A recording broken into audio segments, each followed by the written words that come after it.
puede ver ya, doctor? Ahorita sí. Ok. Me avisa para pasarle. Vaya, pero esa se va a ser un poco complicado. Bueno, démosle eso.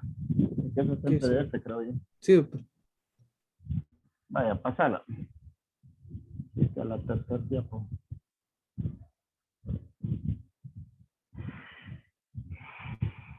Sí, eso tiene algunos errores, pero bueno. Vaya, eh, shock es una de las cosas que más van a ver en la unidad de emergencia, en cualquier nivel, ¿verdad? No importa si es primero, segundo, tercer nivel de atención. Aunque sea que les toque repetirlo, pero el 100% de pacientes, seguro que un porcentaje, algo importante, van a llegar en estado de shock. Una de las cosas que yo siempre les pido es que por favor no confundamos o no lo igualemos a que cuando hablamos de shock es que el paciente va a estar hipotenso. Yo siempre les pongo de ejemplo un paciente VIH con VIH avanzado, que ustedes lo pueden ver que llega a traer sus medicamentos y él anda hasta riéndose y contento y anda dando vueltas, tomándose sus exámenes. Y si lo sentamos y le tomamos la presión arterial, le va a salir 80-60.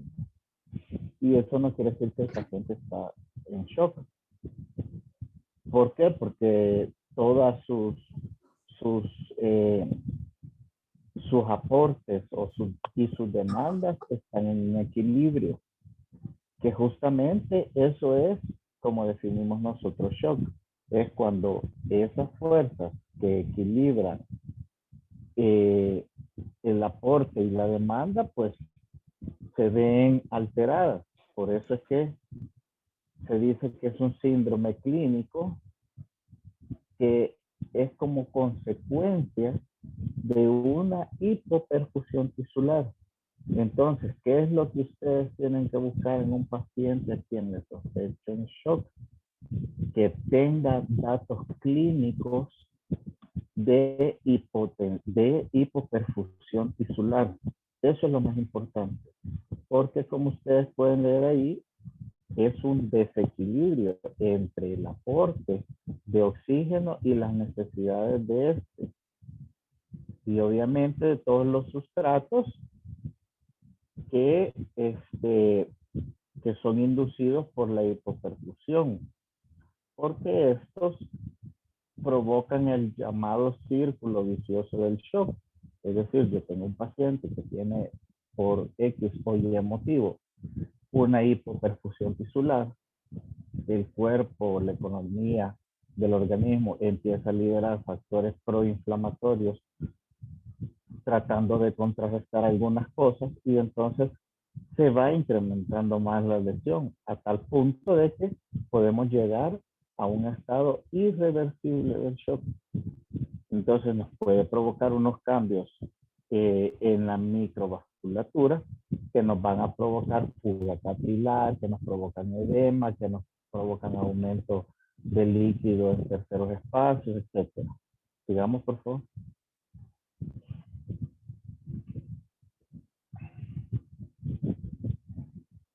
Si esto no lo logramos revertir o, o la forma en la que se presenta es muy intenso, la hipoperfusión va a generar un daño celular irreversible, que es el que les acabo de estar mencionando.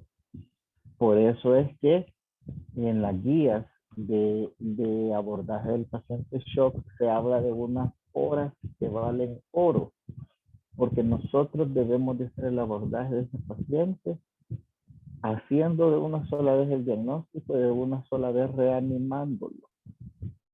Entonces, porque como pueden leer, solo el restablecimiento rápido del suministro de oxígeno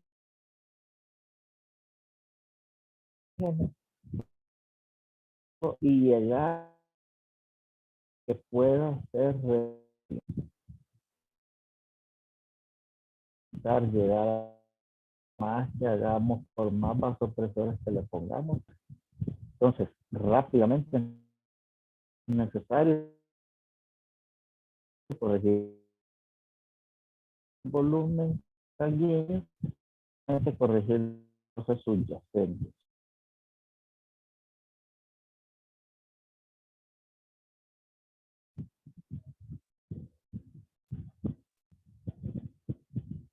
Aló, ahí me sacó por un momento.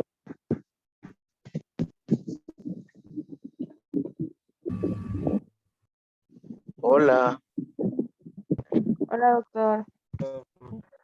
Hola, ¿me Que se le escucha oyen? como Sí, cortado.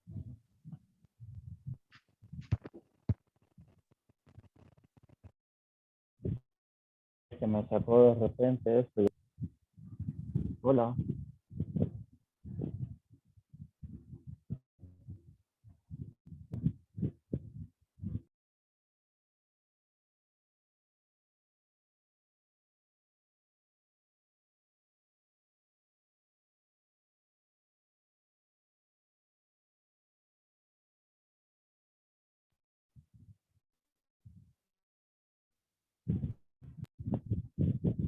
hola.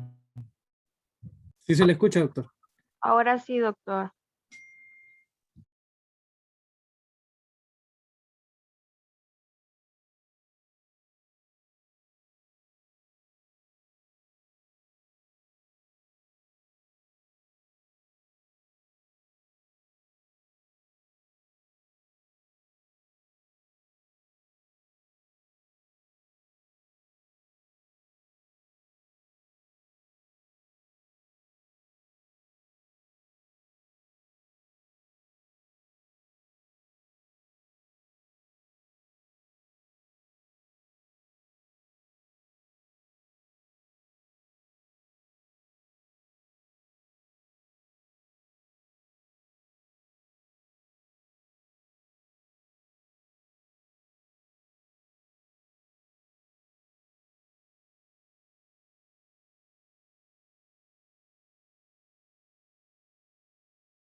Hola, sigamos por favor.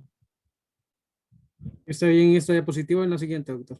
Hola, hola, hola. Sí se le escucha, doctor. Sí, ahora sí, doctor.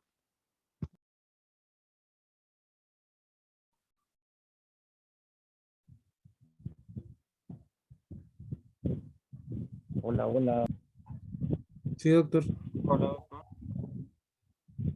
Hola. Les decía de que es importante corregir la causa subyacente del shock. Es decir, si yo les explicaba que, por ejemplo, cuando yo estaba en maternidad, les decíamos a los ginecólogos, siempre que les dábamos esta charla, que si tenían una hemorragia obstétrica severa, por más que nos siguieran llamando y que nos dijeran que la noradrenalina no estaba al tope, que quería que le aumentáramos, si ellos no corregían el sangrado, es decir, en el caso la causa subyacente del shock, nada podíamos hacer. Y así aplica para todos los pacientes. Es necesario buscar la causa subyacente y tratar de corregirla. Sigamos, por favor.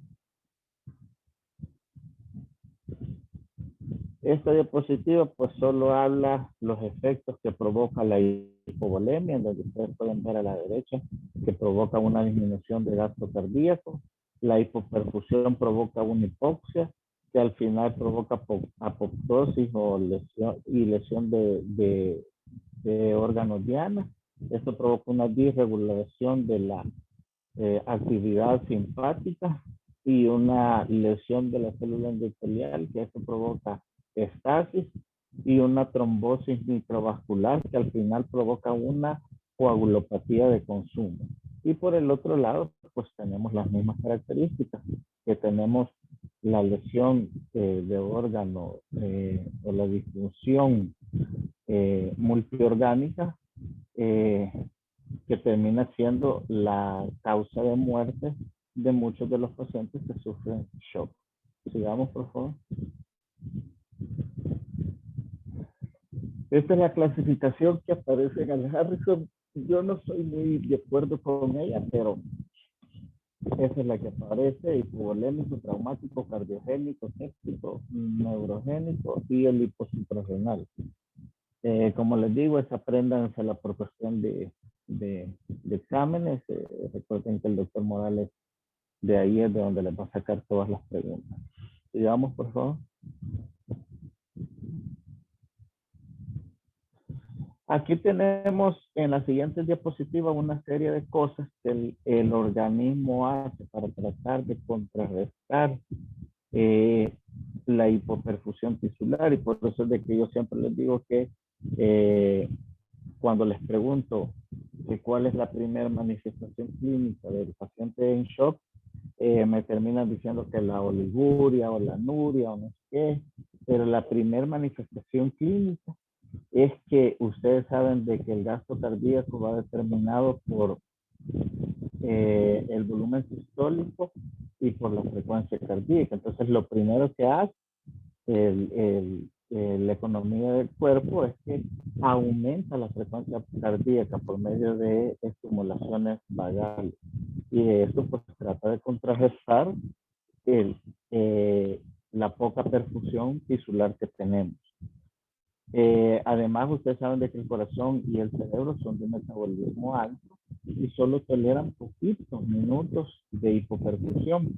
Por eso es de que ustedes van a ver que el paciente rápido se pone pálido de las partes distales, porque la parte de la piel y todo eso que puede soportar más tiempo sin sangre con oxígeno, pues entonces se le suprime por medio de mecanismos neurohormonales y se manda a los lugares donde más se necesita. En este caso, pues como ustedes ya saben, es corazón, cerebro, hígado y riñón. Entonces, por eso es que el paciente presenta todas estas manifestaciones clínicas. Luego tenemos también algunas sustancias que se ven liberadas, que son vasoconstrictoras, como la endotelina, la vasopresina, la angiotensina 2 y el tromboxano A2, tratando de mantener una perfusión tisular adecuada por medio de estos vasoconstrictores, elevando un poco la presión arterial. Sigamos, por favor. Bueno, los vasodilatadores en el estado de shock, que por cierto se lo deben de aprender porque frecuentemente las preguntas pues, son las prostacyclina, el óxido nítrico y otros productos del metabolismo local como la adenosina. Entonces debe de haber un equilibrio entre estas dos sustancias, es decir, entre las vasoconstrictoras y las vasodilatadoras. Porque ustedes saben que cambios en la permeabilidad capilar generan cambios de hormonalidad que conllevan a un aumento del volumen tanto intersticial como el intravascular, pero todo eso va a ser a expensa del intracelular. Entonces podemos tener la famosa apoptosis que tenía.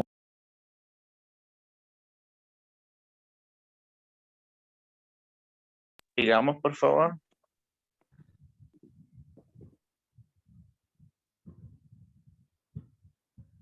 Solo denme un segundo, chicos.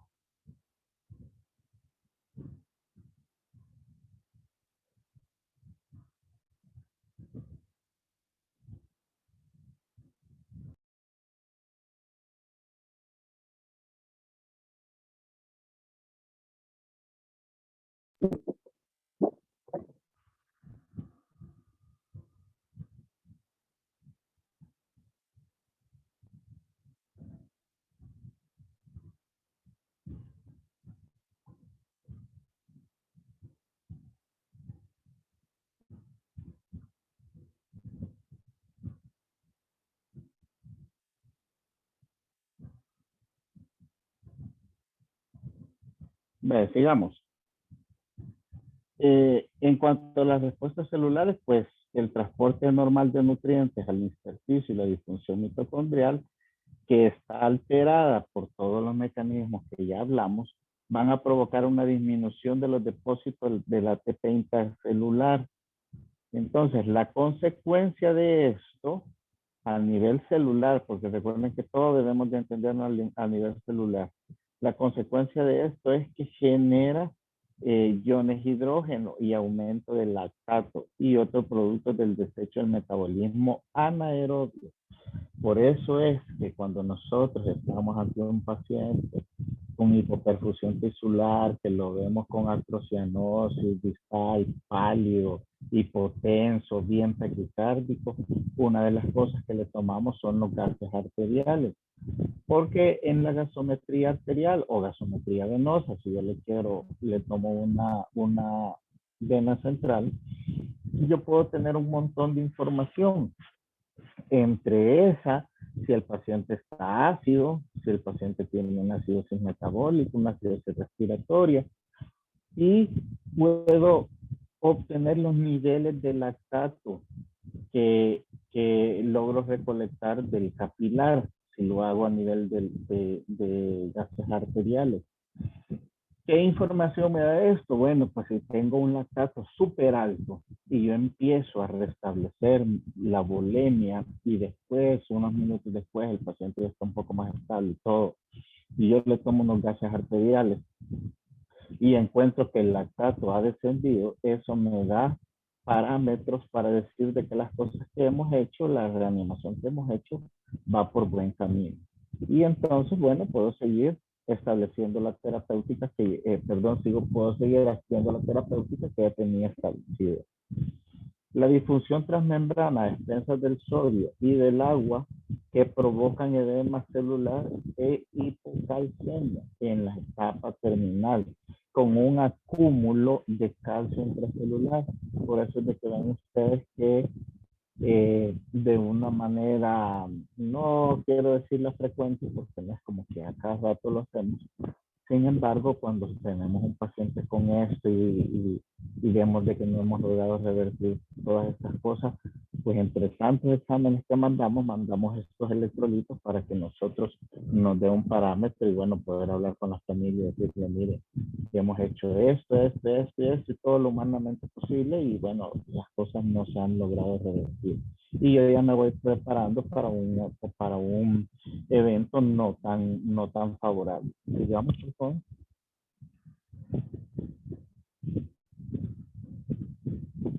En cuanto a la respuesta neuroendocrina, pues como ven ustedes, la hipotensión, la hipovolemia y la hipoxia van a ser detectados por lo que había hablado, por quimio y varoreceptores, y estos tratan de una manera rápida de restablecer el flujo sanguíneo. Entonces, lo primero es disminuir la actividad vagal en una forma inicial y lo que hacen es aumentar la frecuencia cardíaca. La noradrenalina se libera en las suprarrenales y va a causar glucogenólisis y gluconeogénesis. Y esta va a provocar una liberación reducida de la insulina pancreática para que no se esté entrando en cuadros de hipoglucemia. La aldosterona también va a disminuir la resolución tubular renal de sodio y de esta manera tratar de mantener la mayor cantidad de agua que sea posible en el cuerpo. Sigamos, por favor, para que esto nos ayude a restituir la bulimia. El gasto cardíaco, ya les dije, lo determina el volumen sistólico multiplicado por la frecuencia cardíaca. Y por eso es de que esto es una manifestación temprana de un paciente con shock. Por eso les dije que shock no es estrictamente igual a hipotensión, porque ustedes pueden tener un paciente chocado y que simplemente la única hipotencia tiene 132 de frecuencia cardíaca, pero todas las otras cosas, todos los otros parámetros que me hablan de que tiene shock. La liberación también del péptido para tratar de secretar sodio y elevar el volumen circulatorio también es importante a nivel cardiovascular. Sigamos.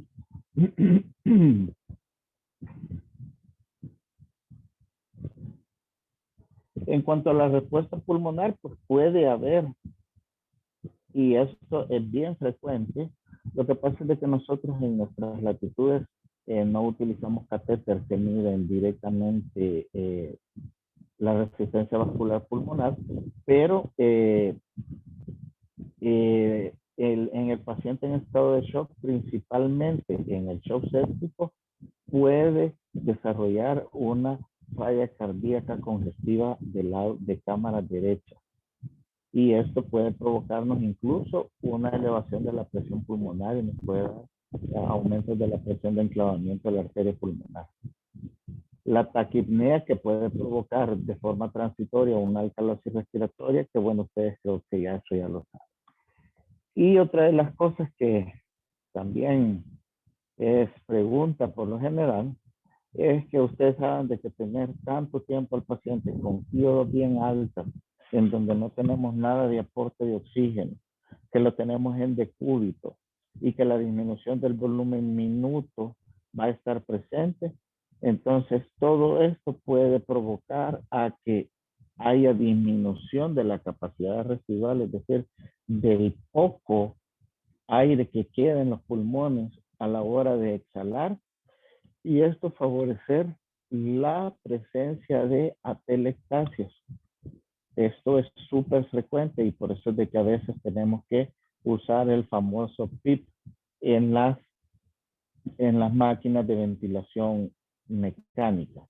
Que ustedes saben que PIP quiere decir presión continua positiva al final de la expiración. Eso es básicamente lo que quiere decir. Es decir, el paciente, el ventilador le tira un flujo de aire y después cuando ese flujo de aire sale, al final, al terminar de salir, tira un poco de presión para que el pulmón se mantenga expandido.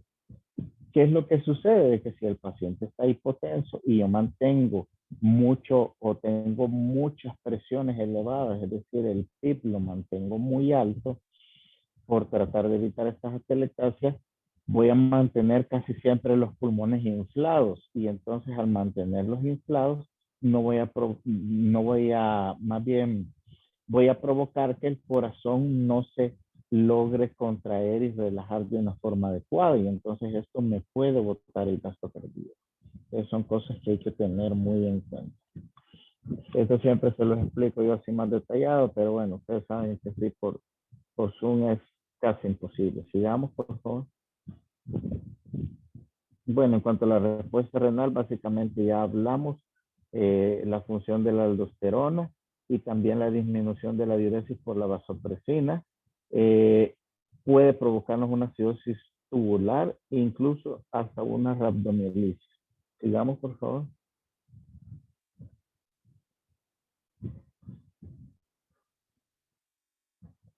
Esto lo vamos a ver resumido en un cuadro que tenemos en el Harrison. No recuerdo si en este lo tengo, pero si en esta clase lo tengo, pero ahí en el Harrison está en un cuadro de esos celestitos del abordaje y ahí habla de todas los mediadores inflamatorios que tenemos en el shock. Por ejemplo, la liberación de la anafilotoxina, los del complemento de la fracción C3A, C5A, que van a formar complejos que pueden dañar la permeabilidad capilar también, las prostaglandinas, los leucotrienos, y todo esto nos va a terminar en una falla multiorgánica que, como les digo, la gran mayoría es irreversible. Sigamos, por favor. El factor de necrosis tumoral alfa generado por los macrófagos, pues producen una hipotensión, además nos pueden provocar una acidosis láctica e insuficiencia respiratoria, que es al final lo que nos mata al paciente. También tenemos la interleucina 1B, que es bien llamada el pirógeno endógeno, que es fundamental a la hora de que estamos hablando de la respuesta inflamatoria del cuerpo ante el shock. Todas estas interleucinas, pues ahora están de moda, ahora un poco la gente las conoce más. Digo la gente que no mucho está en esto, ¿verdad? En pacientes con cuidados críticos. Hoy con el aparecimiento del COVID, ustedes saben que medimos interleucina 1.6 o la interleucina 1B, porque esto pues nos habla si el paciente está en una tormenta de citoquina, y es donde nosotros utilizamos los medicamentos estos, pues, como el tocilizumab y todas esas cosas. Entonces, todo esto pues nos puede generar radicales libres, incluso las concentraciones altas de oxígeno. Saben ustedes que nos pueden provocar generación de radicales libres y esto pues nos puede provocar una disfunción endotelial y al final vamos a terminar siempre en la dichosa falla multiorgánica. Sigamos. Aquí está el cuadro que les estaba diciendo. Aquí ven ustedes la activación de la inmunidad innata y habla de los monocitos macrófagos, los neutrófilos, los linfocitos, la cascada del complemento y los biomarcadores modificadores. Es todo lo que se le dio. Eso léanlo, por favor. Es bien importante esos cuadros. La diapositiva anterior era como un resumen de esto. Sigamos. En cuanto al tratamiento, pues es lógico pensar que este paciente tiene que estar full monitorizado. Si es posible, como les dije, con ese catéter de Swan-Ganz, en el que nosotros podemos medir la presión pulmonar. Debemos de mantenerlo en UCI con un balance de las entradas y las salidas de líquidos y de más nutrientes, ¿verdad? Nitrogenados también. Mantener un monitoreo de la presión venosa central, gasometría arterial, iniciar una reanimación rápida de la volemia. Como les decía al inicio de esta diapositiva, pues el catéter de Swan-Ganz deberíamos de tenerlo a disponibilidad. Sigamos, por favor. Bueno, la reanimación primero que debemos de saberlo, ¿verdad? Sigamos, debemos de saber cómo hacerlo, debemos de saber, sigamos por favor, debemos de saber cómo administrarlo, pero para eso debemos de saber, por ejemplo, una cosa tan básica, yo siempre cuando les pregunto sobre los ruidos de Korokov y esas cosas, pues la verdad es que muchos aún no lo saben. Sigamos, por favor. Ahí ven 3 diapositivas diferentes, digamos, pongamos la otra. Y como pueden ver, ninguno de los 3 está tomando de forma adecuada la presión arterial. Y ese es un fallo bien frecuente. Unos lo meten en el manguito, otros lo agarran con todos los dedos, otros el diafragma lo presionan con todo. Etcétera, etcétera. Un montón de cosas que son un montón de vicios. O inflamos hasta 200 y de ahí bajamos y a veces el paciente tiene 240 sobre 160 de presión. Entonces, no es así, ¿verdad? Tenemos que aprender cómo es que se realiza la toma de la presión arterial de forma correcta. Y para eso, pues, tenemos que tener un buen esfigmanómetro con un manguito que cubra 2/3 del brazo. El estetoscopio, si lo vamos a hacer con estetoscopio, pues no debe de ser con la campana, yo sé que así usual, perdón, no debe de ser con el diafragma, yo sé que usualmente así lo hacemos, sino que debe de ser con la campana y no apretado, ¿verdad? Porque si no, perdemos el efecto de campana, sino que simplemente puesto sobre la piel en el lugar donde nosotros hemos identificado que pasa la arteria o donde nosotros chequeamos que sentimos el pulso. Entonces ahí pongo yo la campana y de esa forma pues simplemente insuflo auscultando los ruidos y cuando dejo de auscultar los ruidos insuflo unos 15 a 20 milímetros de mercurio más después de que dejé de auscultar los ruidos y empiezo a descender de una forma más bien a una velocidad de 2 a 3 milímetros por segundo. Es decir, no es que de un solo lo desinsuflé y hasta con la misma, al mismo tiempo voy quitando el aparato, sino que es de 2 a 3 milímetros de mercurio por segundo. Y pues simplemente, como les digo, con la campana. ¿Por qué? Porque la campana es la que detecta los hertz a los que podemos escuchar los ruidos de cloroformo. Sigamos. De ahí viene otro dilema, que siempre nos dicen, bueno, ¿qué le ponemos, cristaloides o coloides? Es decir, si vamos a usar hemacelos, si le ponemos soluciones, solución salina, ringer, mixto, todo eso. Y la verdad es que, como les dije en la clase de ayer al grupo de tutoría, pues simplemente lo que tenemos que hacer es individualizar cada caso. Si yo voy a usar cristaloides, yo sé que una buena parte de eso se va a difundir rápidamente al espacio intersticial. Yo sé que el componente principal de los cristaloides siempre va a ser el cloruro de sodio.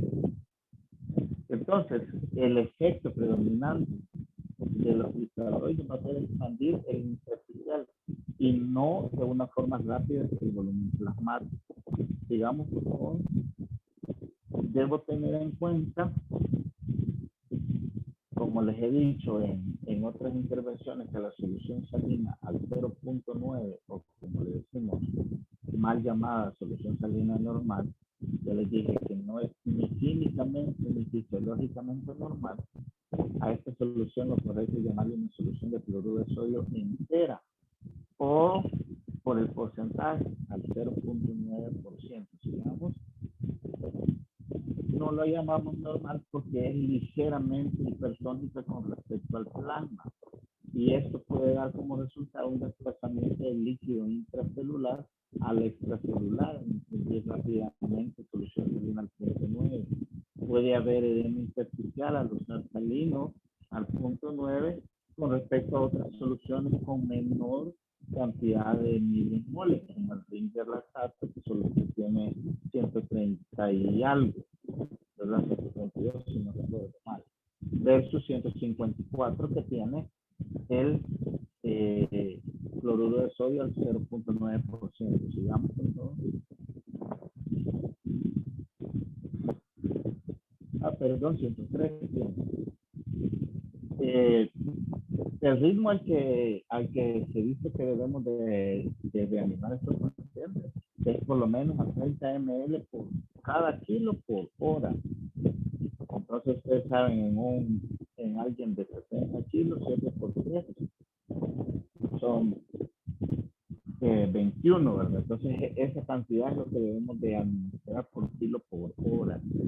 Y si nosotros infundimos rápidamente solución salina al 0.9 y a grandes cantidades, podemos provocar una acidosis diatrogénica, porque podemos provocar una acidosis hiperclorémica, porque ustedes saben que no solo metemos sal, sino que también metemos el ion cloruro. Sigamos, por favor. Por eso es que cuando nosotros tenemos un paciente con shock, en el que escuchamos que es un shock, y que secundariamente tenemos una acidosis metabólica, lo correcto es utilizar ringer lactato versus salino al 0.9. La principal ventaja es que tiene ausencia de efectos sobre el equilibrio ácido-base por el poco cloruro que contiene. El inconveniente del ringer lactato es que el lactato, cuando nosotros tenemos un paciente con shock, frecuentemente utilizamos el montón, pero montón de bolsas de glóbulos rojos empacados. Entonces, los glóbulos rojos empacados contiene un anticoagulante, y ese anticoagulante se puede unir al lactato del ringer y provocar coágulos. Entonces, esa es la desventaja. Entonces, si yo estoy utilizando grandes cantidades de glóbulos rojos empacados, ahí sí lo mejor es que haga como una mezcla entre ringer lactato, que sea mi inicial, y después lo mejor es que me quede utilizando solución salina al 0.9. Digamos.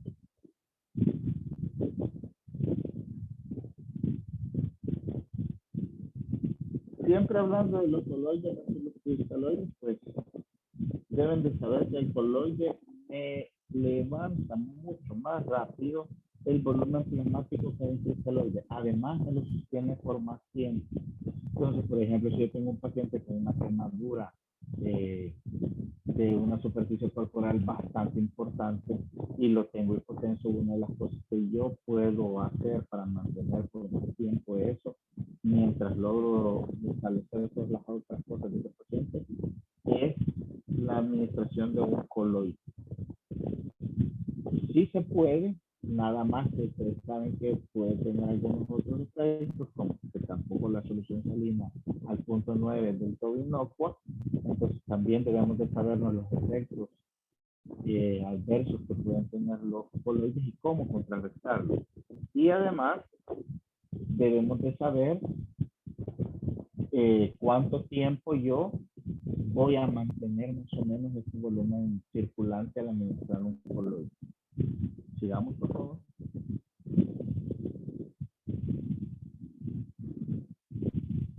Por ejemplo, en los casos de hipovolemia potencialmente mortal con pérdida sanguínea, el líquido más eficaz es administrar una albúmina al 5 o al 10%.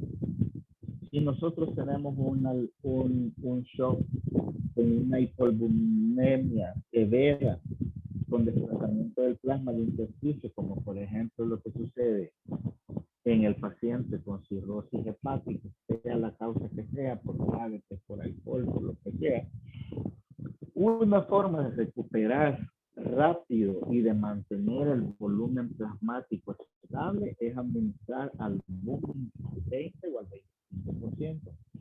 Por eso es de que ustedes ven que cuando nosotros hacemos una paracentesis descompresiva de grandes volúmenes, en aquel paciente cirrótico que llega bien barrigón porque tiene 8 litros de agua en la panza, no solo es que yo se la voy a drenar y voy a estarle checando la presión arterial, sino que al mismo tiempo hay una fórmula, por cierto, en el Washington que ustedes la pueden buscar. Al mismo tiempo que yo estoy drenando, voy contando la cantidad de litros de líquido cítrico que voy sacando. Y con respecto a la cantidad de líquidos acíticos que voy sacando, voy administrando albúmina. Porque si no, el paciente se va a hipotensar porque la fuga va a seguir. Entonces todos los líquidos intravasculares van a volverse a desplazar al espacio intraabdominal. Sigamos, por favor. Este cuadro creo que ya vamos terminando aquí. Bueno, aquí estoy hablando solamente de la ¿cómo se llama? De la resistencia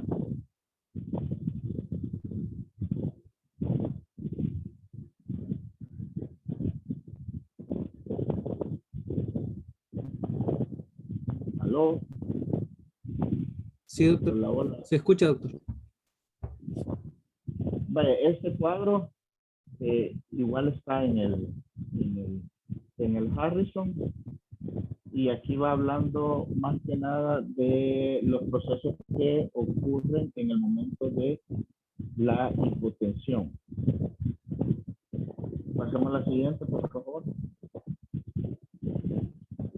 Este libro es de donde yo he sacado las cosas que les hablé de la solución salina, de los cristaloides, del uso de albúmina.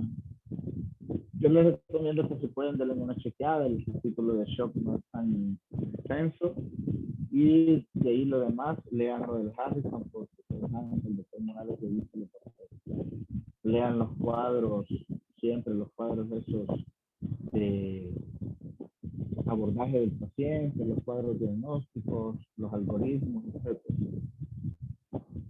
¿Alguna duda, jóvenes? Ya no les debo clases, ¿verdad? No, doctor, esta es la última. Vaya, con mi grupo de tutoría, creo que ¿cuándo tienen el parcial? No les han dicho todavía, ¿verdad? No, no, doctor, todavía no. Bueno, con mi grupo de tutoría nos vamos a ver el día jueves por la mañana. Así que ahí nos escribimos y cualquier duda, pues me escriben o me llaman. Ya saben que si puedo, Está bien, doctor. Doctor, Gracias. Gracias, doctor. doctor, solo una cosa, lo de que estamos en turno, aquí estábamos en la clase. Ah, vaya, chévere. Bueno, gracias. Va, pues, salud. Gracias, doctor. A Yo soy ustedes. doctor. Feliz día. Gracias. Gracias, doctor.